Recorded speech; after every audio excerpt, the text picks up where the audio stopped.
Aloha, I'm Sifu Z. This is the Dirty Dojo, the 1 hour, no, it's about a half hour stream. We go over sometimes. That's okay. This is a two-part stream. The first part of this stream is public, what we call open doors. And the second half we do over at patreon.com/CFUZ. So if you're interested in training with us on that second half, then go on over to patreon.com/CFUZ, choose a tier. All tiers, all paid tiers receive the, I guess, what you could call the members session, the private session. And you also get access to the archives of these training sessions, not the private training sessions. Anyway, you'll see when you go over to Patreon. It's laid out much more clearly over there. So, what do we do here? This is a martial arts influenced exercise and practitioner group. And I have a sandbag. This is the only thing that I highly suggest if you're training in martial arts, or even if you just need a portable weight for weight training, for lifting. Ingenious. You can, this is filled with sand. I have filled these with everything from beans, rice, you pound it into flour, uh, and even bearings from small BBs. I don't suggest those at all, to large steel bearings, somewhat more advisable at a more advanced level of doing this. This is critical simply because most of your confrontations, unless of course you use your feet, all open hand confrontations, you're going to have to use your hands. Think about it. Even if you're using a weapon, what are you going to be using that weapon with? You're going to be holding that weapon with the hands. So it's really of number one importance that you develop your hands and your wrist strength. Of course, all of that strength should be rooted to the entire body, of course. But if you had to isolate a body part and really develop it, you would want it to be the hands. Think about it. If your hands are weak and they're not somewhat developed, they don't have to be developed in such a way where your hands are all calloused. My hands, I'm a musician, so I have to make sure that I have use of my hands. So there are different approaches to sandbag training. And the approach that I suggest to you folks is to use the one that doesn't damage your hands. Unless, of course, you don't need your hands for anything but fighting. Well, then that's up to you. So we will be starting our session soon. I just wanted to start this session, start the stream a little early to give the internet the opportunity to get the stream rolling. A lot of times it takes a while for things to sync up for audio or for the stream to get solid. I'm only running on 3 bars, but I am at 5G. So if you're out there, let me know if you can hear me and if I'm streaming. Well, aloha, Justin. We got to get it going. Seafood Chad will be joining us shortly. I just wanted to get the stream going so the everything starts to match up. You know, like the audio and the video, everything starts rolling. A lot of times they suggest that you start your streams early for this very purpose. So here we go. So I was just talking about our approach to sandbag and how you develop your hands and how your hands are really important to develop more so than any other part of your body as far as Wing Chun self defense goes. Your hands are so important that your hands are what I say somewhat developed. And I say somewhat developed because some people really take it really far. You get these kung fu guys, whatnot, and it's all calloused and whatnot, and they don't even have feeling in their hands. I don't think they really care about playing an instrument or anything like that. Could be wrong, but I have a funny feeling. And they're not tickling the ivories, or playing guitar with hands all mangled up and calloused up. But I don't know, they can break bricks. Yeah, break bricks with breaking bricks doesn't really require you to mess up your hands either. I've just to demonstrate, I've broken bricks with my open hand. Even small fractions of that brick, I would just lay on a table and smack it. And so it's physics. It's not really brute strength. Yeah, just a little bit of strength. So that's why I say somewhat developed. Your hands, your fingers, right? They all need to be developed enough. Uh, imagine somebody just grab your fist or grab your fingers and do an aikido move on you or something, right? Or a small circle jujitsu move, just finger hand manipulation or wrist manipulation.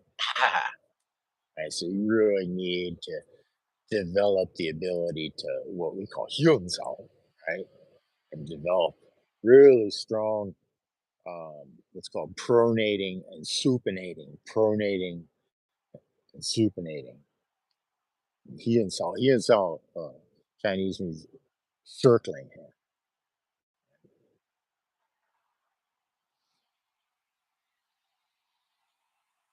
And we're going to do a little bit of that today.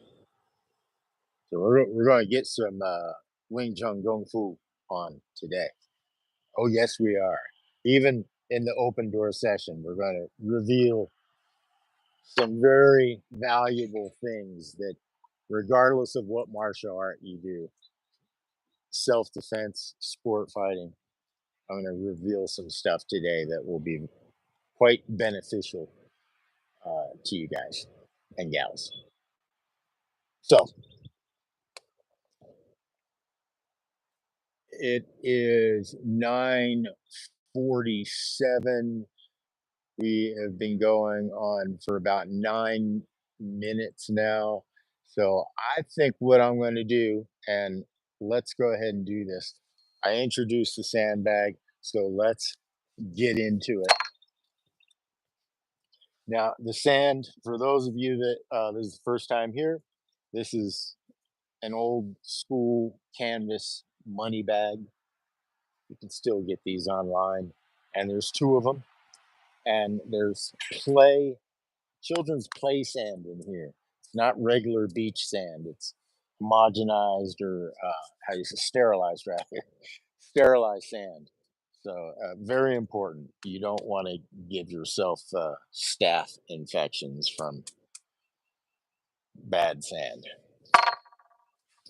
And you put enough in there so you can tie it off on the top. I got a little ring here so we can hang it up on a wall or a, pole or a tree. Right now, we're just going to casually, it's called casual sand training. Just going to put on a table. If you're doing this in your house, maybe your room or something, what you can do is put this sandbag on your bed or even on your bed or on a pillow and on your bed. Or if you have a table, you can also put a maybe a pillow and then put it on top. And this way it's not too annoying for anyone you might be sharing your domicile with. Now, notice I'm not hitting this thing hard. I'm not doing that. Just nice and mellow. Now, th- this stream is for entertainment purposes only, so train at your own risk, of course. Share, sharing is caring.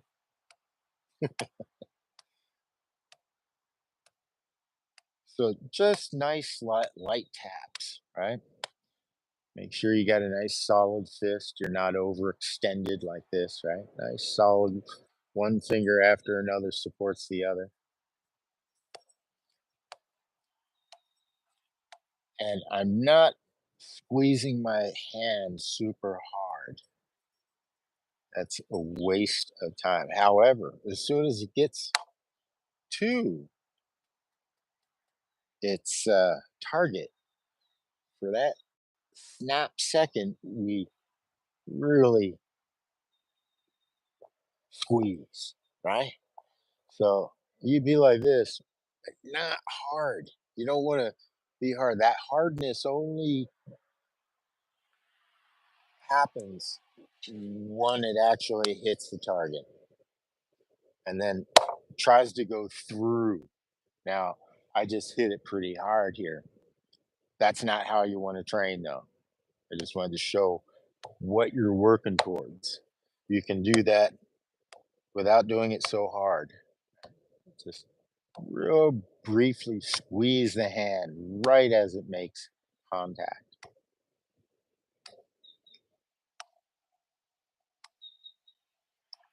Now we'll stop 9:55, so we'll stop this.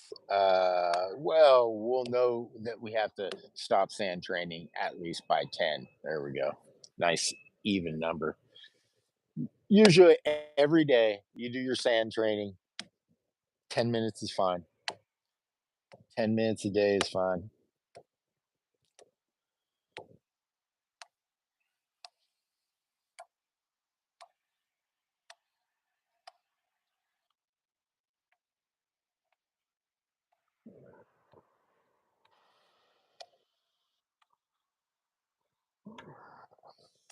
Now, of course, if you guys have any questions, feel free to ask them now while I have the opportunity to read and respond to them. Otherwise, yeah, just chill. Guys are coming in as your first time. Let me know where you're coming in from. Now, the Dirty Dojo sessions have been somewhat interrupted over, oh, geez, I don't know, the past 2 weeks or more because of the atmospheric rivers that we've been having here in California and Northern California. And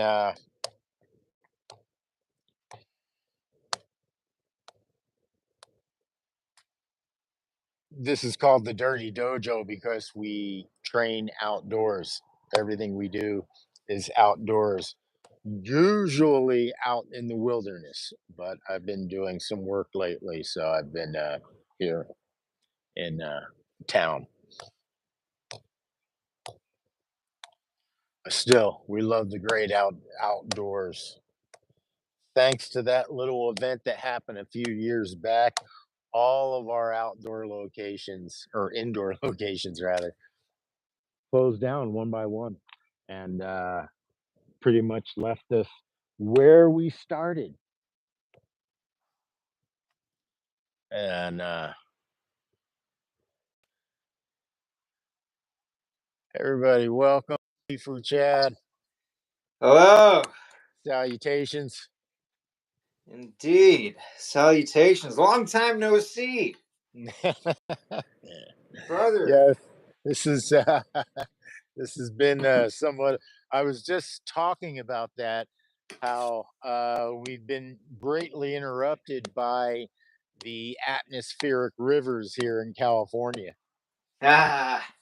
So now we're finally back on target, uh, back in the swing of things. My only challenge right now is it's always the same challenge, which is having enough cell service. I've got 3 bars, but I'm running on 5G. I don't know how I'm sounding or looking right now. Is everything working good?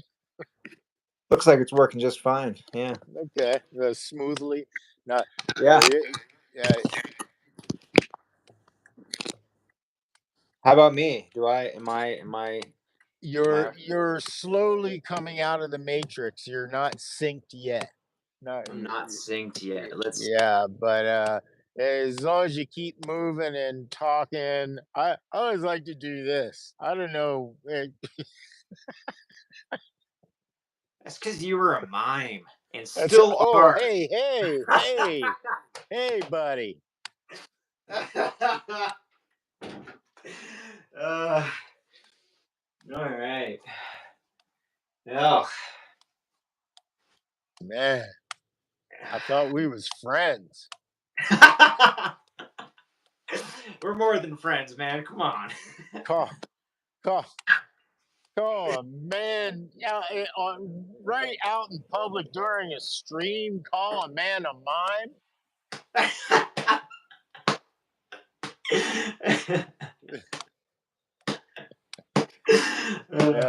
Mimes are one of the most hated of.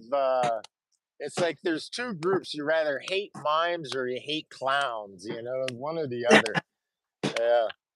Some people love mimes, and let me tell you, anybody who likes either of them has issues.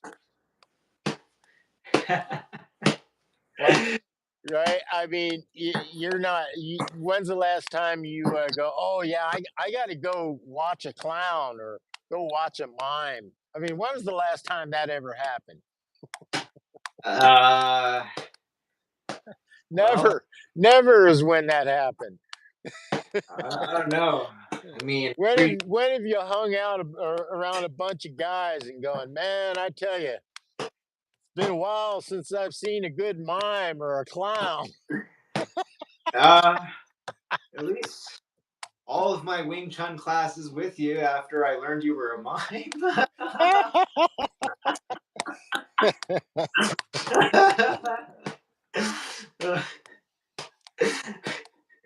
Yeah. Well, listen, man, I've recovered.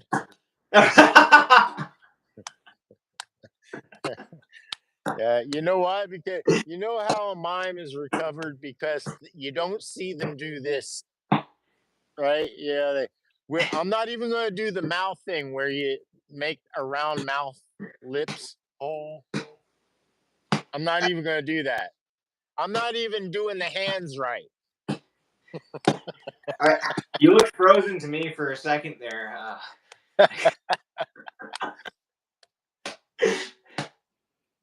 How do you do that?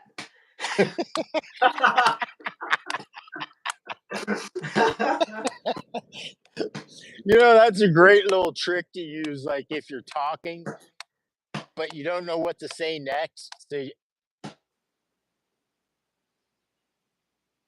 yeah, you know,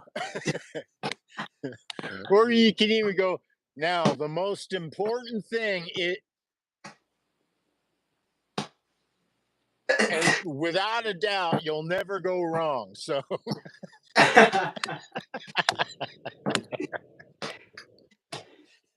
That's a good trick. I think I'm gonna start incorporating that. Yeah. Start leave Yeah, people unless hanging. you got cars going by you. Well, busted.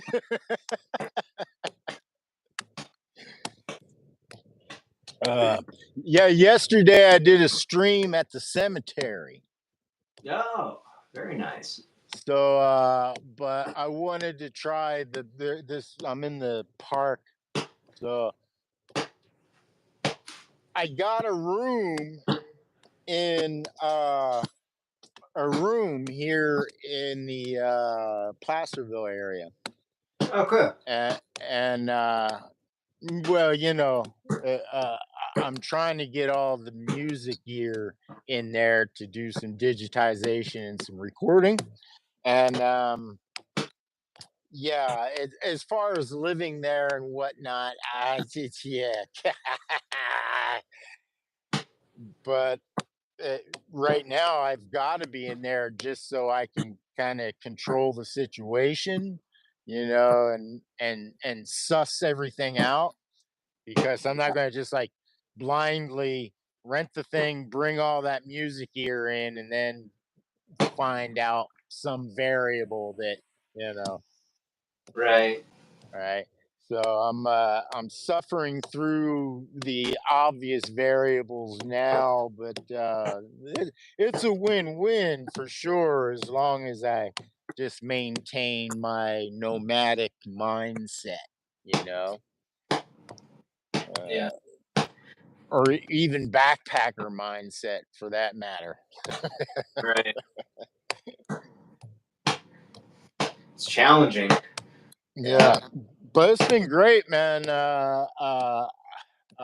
Being able to practice guitar, Right. having a controlled environment to play guitars is playing outdoors. It's rather too cold or it's too hot or it's not during it's not during the inspired time of the day.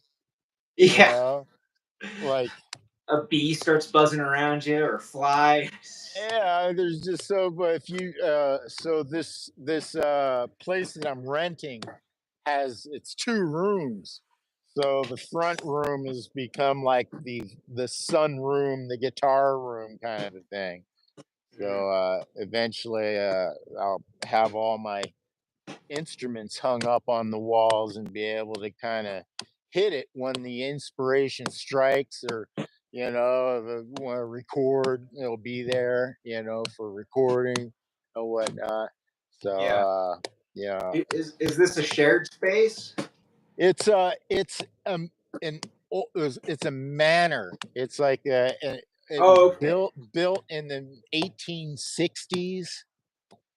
So it's a room. Maybe it's got 20 rooms that they rent out in this I huge oh manor with shared amenities and all that kind of stuff. But oh this is it's in a really rich part of the neighborhood. It's because it's everything around it is all built in the 1800s. So mhm. they're all really nice places. So it's different part of town. See what happens is the northern part of Placerville here. Well, the people that all moved here from the Bay Area and from Sacramento all live in the fancy, expensive houses. And that's a whole nother world. And then there's the south part of town, which is literally like, the south in Mississippi or something. And the north part of town is, like San Francisco or something. It's it's goofy. A whole nother world. You wouldn't know it. You Mm. wouldn't know it. They so very cool. Very cool. Uh but very dynamic, the situation. I'll talk to you later about it, but it's pretty bizarre. Pretty freaking bizarre. Of course. Of course. Yeah. Can't have anything normal happening here. It's got to be just freaky, bizarre stuff. Word. Now I've been I showing closed hand. We could also open hand, and again, not too hard. All right, you're just building up the density in your hand. You're not trying to affect the outside of your hand. We've been talking about playing music all this time. If you hit this thing too hard, your hands are going to be screwed. yeah. Screwed. You know, um, I have carpal tunnel, but it ain't from this. It isn't from. It's not from this at all. It's yeah.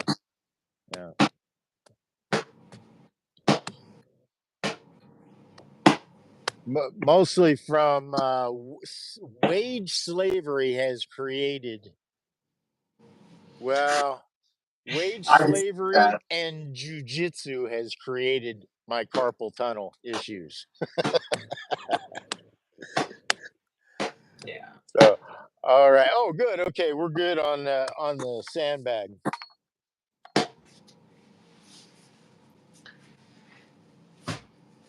See if I can give you guys a better view here.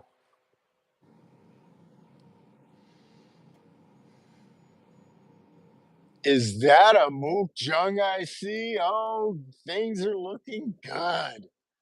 Look at that. We're all catching up to Justin, man. I Yeah. I have to carve out new pins for the arms and legs for the arms and Ah, legs as I don't know where they are. yeah, I that had sucks. pins and they just disappeared into the fabric of the Dang.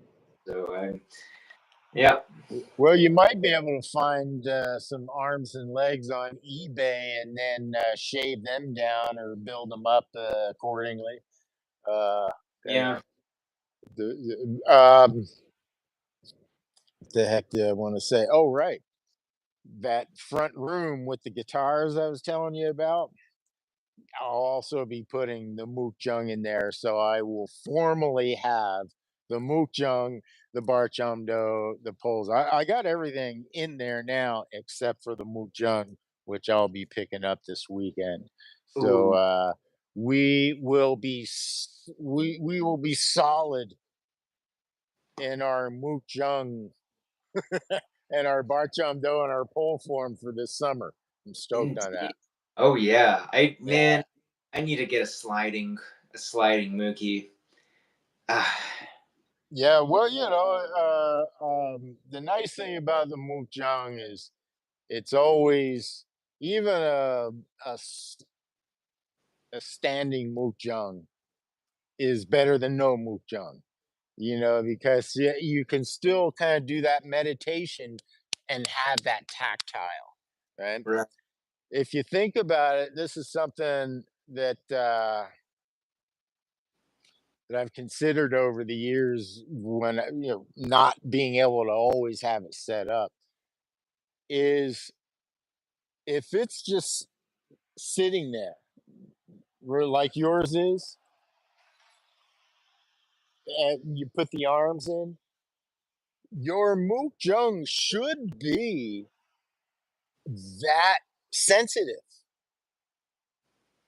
Mm, You see what I'm saying? You can, yeah. well, you can still do it, but you're doing it sensitive because really what you're trying to do is push pull. You're just Yeah. push pulling. So push pulling should just root it more. Hmm.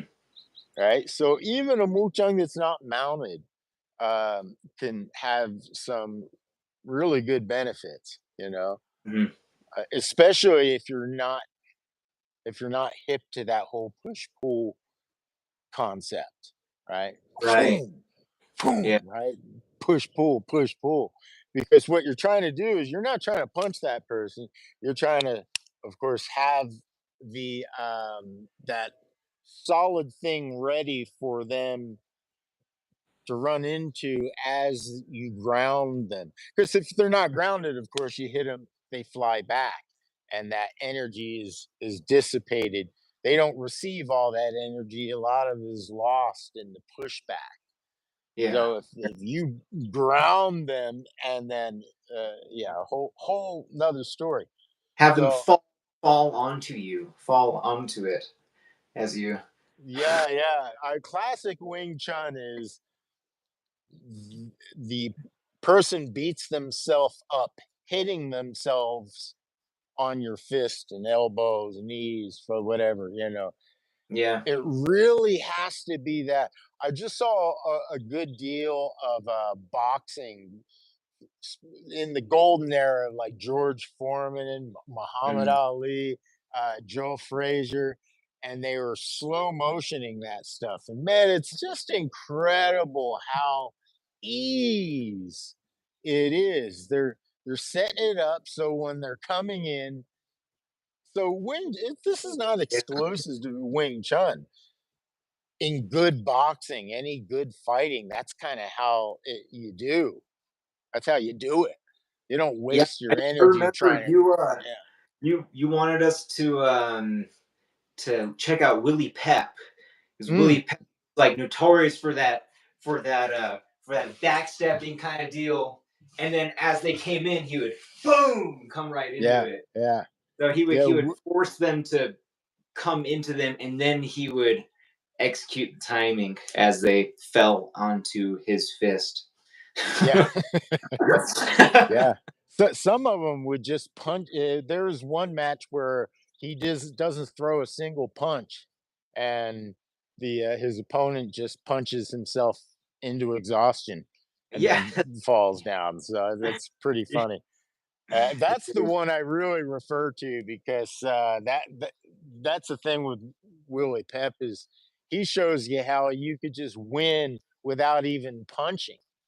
Hmm. That's what I liked about Willie Pep.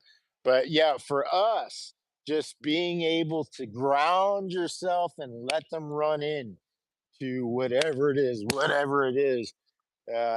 And you know, you got to stay. It's not like you can stand there and do that. This is something that people really got to understand if you're training in Wing Chun.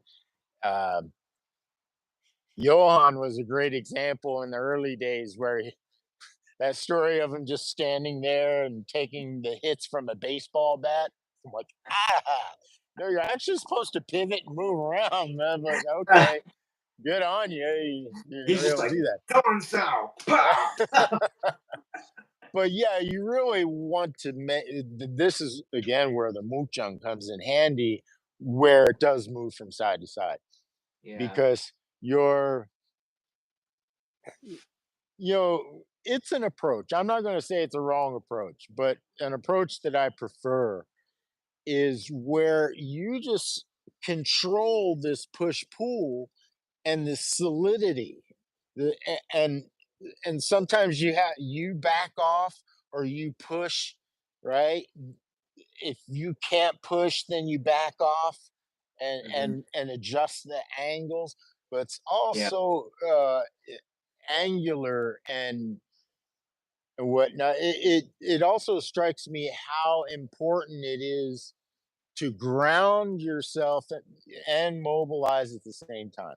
If you have to be able to mobilize when you're grounded. You can't just kind of do that, you know. Yeah. Uh,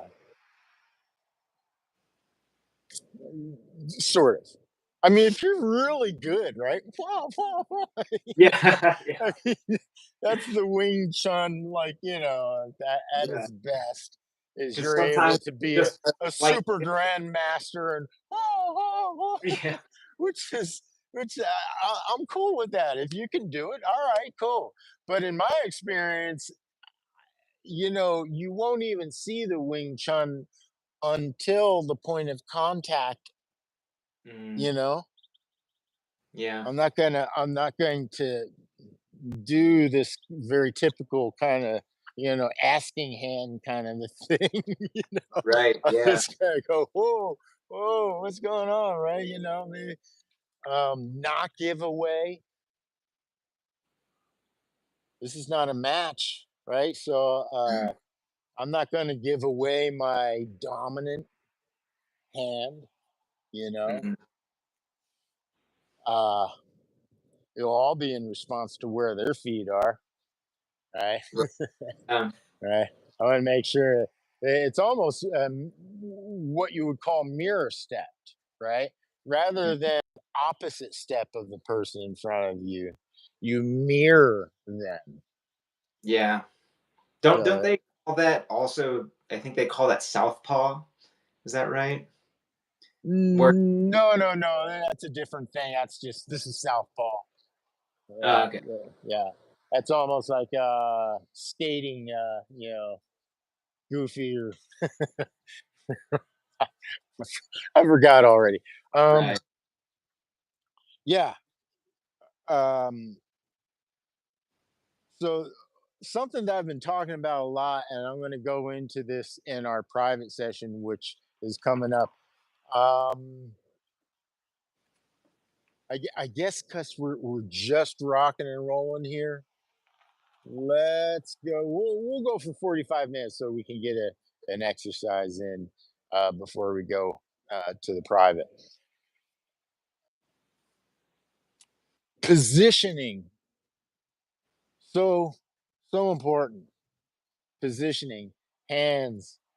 Um, I don't have the ball yet. We're gonna do a little thing with the ball. Not today, but you put a ball on a string, have it hanging about head high, right?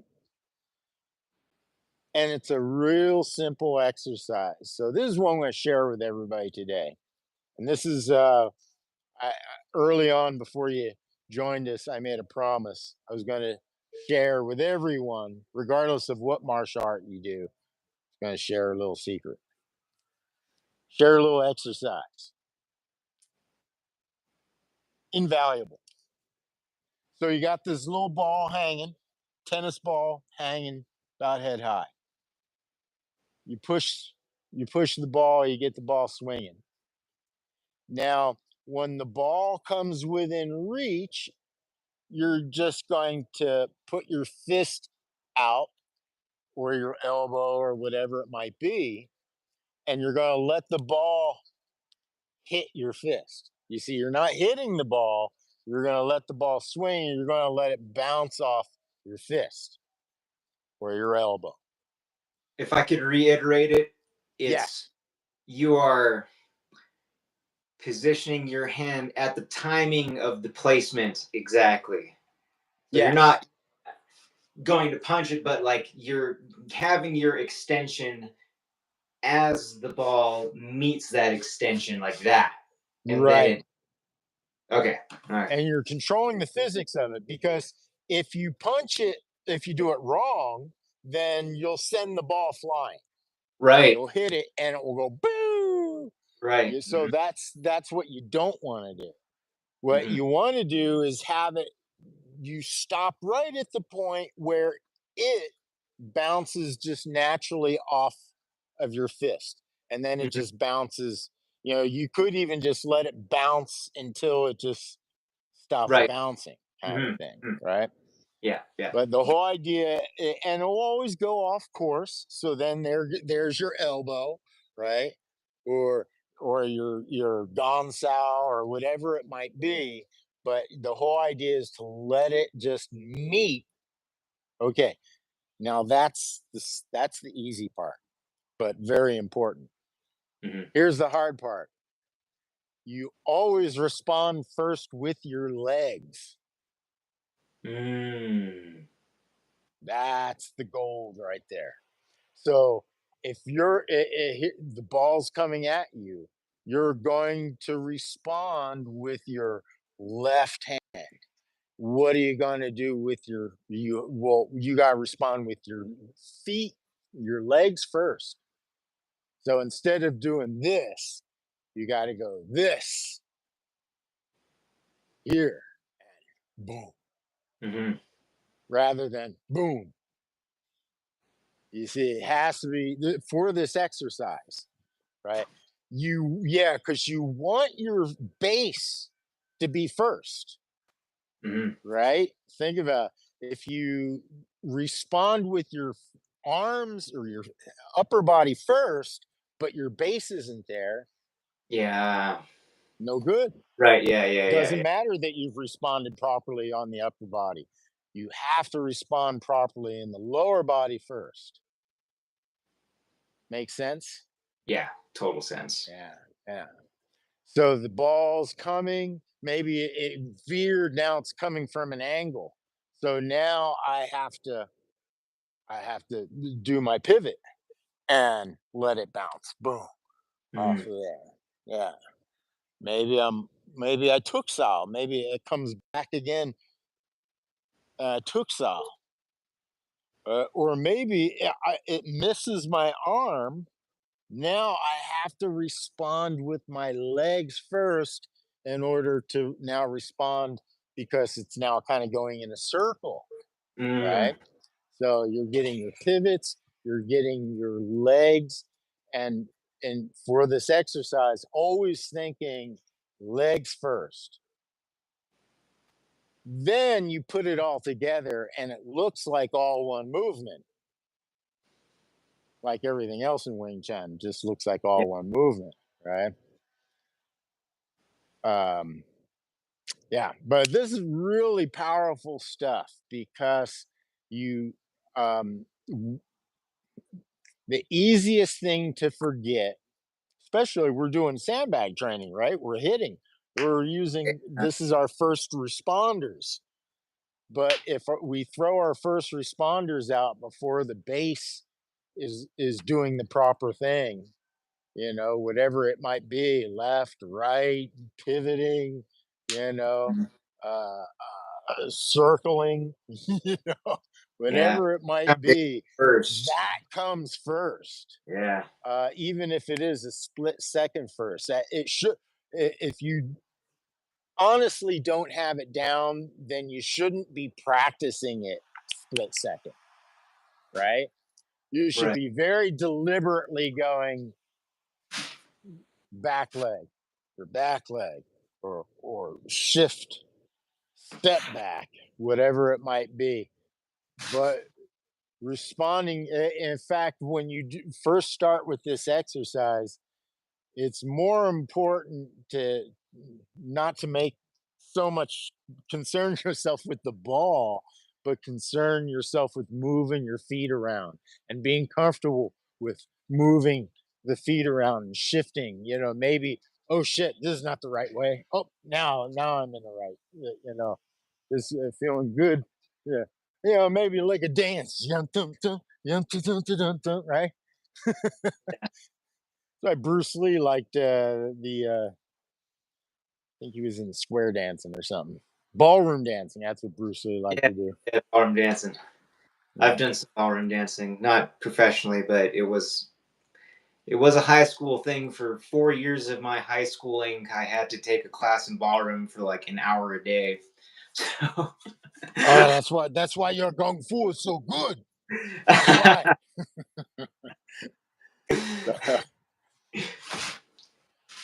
All right. Any questions or thoughts or comments on this concept, this ball thing?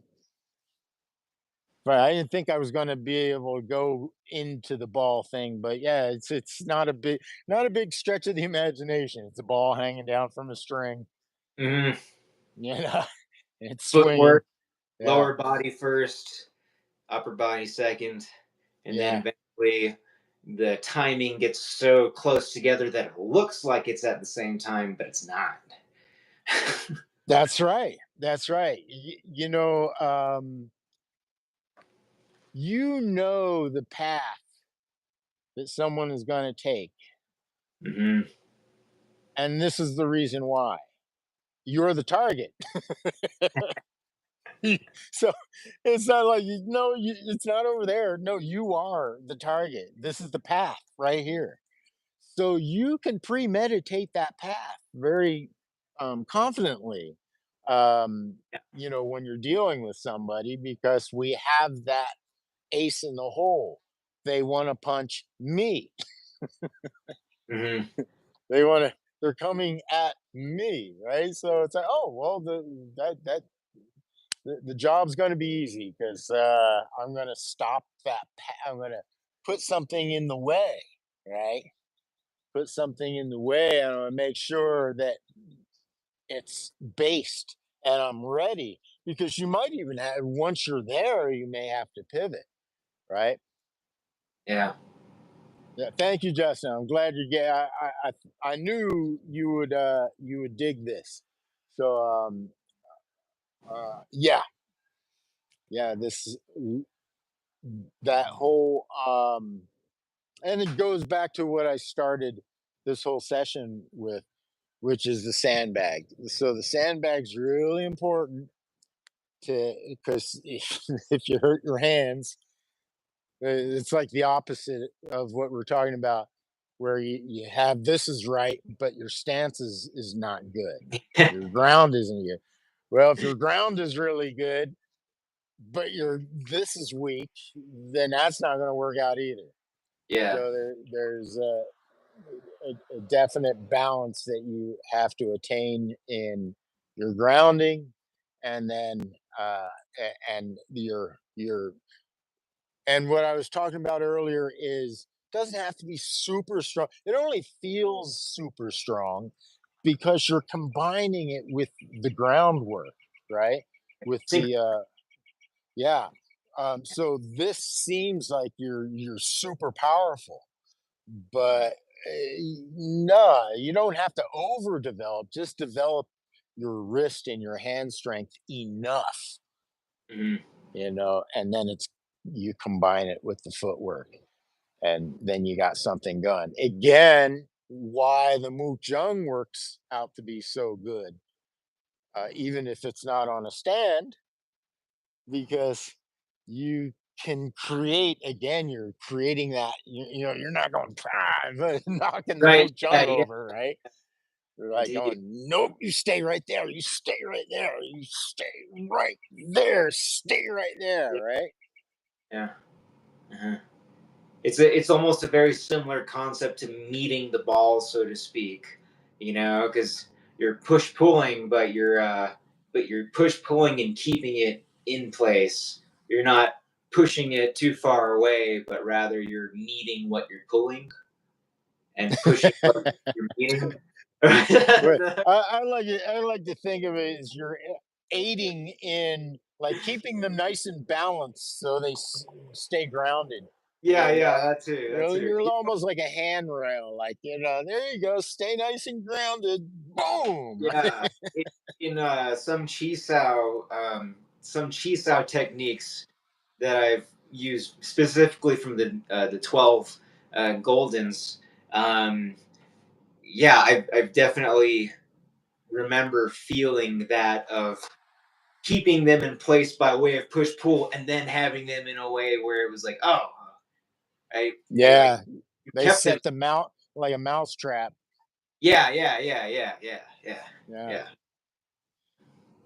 So Yeah, that's good stuff there. Sifu Ken Chun, he said he liked to equate it to like a spider web and whatnot.